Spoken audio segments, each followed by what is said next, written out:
പരദേവനഹോ നമുക്ക് പരിത്രാണനത്തിനധിപൻ മരണാഭന്റെ 6ാം ചരമവാർഷികമാണ് ഇന്നിപ്പോഴും നമ്മളിവിടെ ആചരിക്കുന്നത്.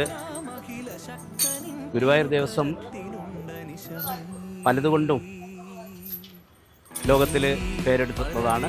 ആ കൂട്ടത്തിൽ ഗുരുവായൂർ ദേവസ്വത്തിലെ ആനകളും വളരെ ശ്രദ്ധേയമായിട്ടുള്ള ഒരു സ്ഥാനം വഹിച്ചിട്ടുണ്ട് എന്നുള്ളതാണ് വാസ്തവം.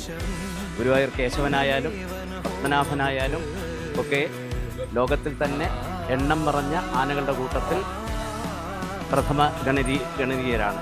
അങ്ങനെയുള്ള പത്മനാഭൻ്റെ 6ാം ചരമവാർഷികമാണ് ഇന്നിപ്പോഴിവിടെ നമ്മൾ ആചരിക്കുന്നത്. 65ഓളം ആനകളുണ്ടായിരുന്ന നമ്മുടെ ഗുരുവായൂർ ആനക്കോട്ടയിൽ ഇപ്പോഴ് 34 ആനകളാണ് ഉള്ളത്.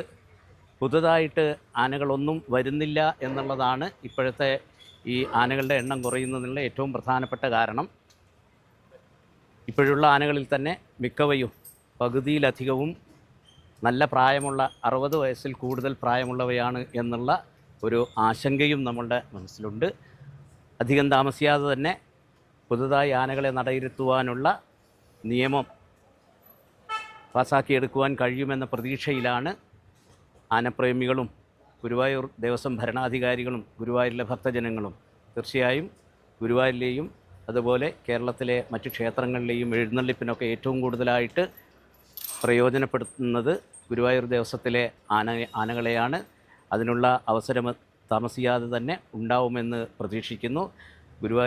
ഗുരുവായൂർ പത്മനാഭൻ്റെ ഈ 6ാം ചരമവാർഷിക ദിനത്തിൽ ഗുരുവായൂരിലെ എല്ലാ ആനകൾക്കും ഗുരുവായൂരപ്പൻ്റെ കടാക്ഷം കൊണ്ട് ആയുരാരോഗ്യങ്ങൾ ഉണ്ടാവട്ടെ എന്ന് പ്രാർത്ഥിക്കുന്നു.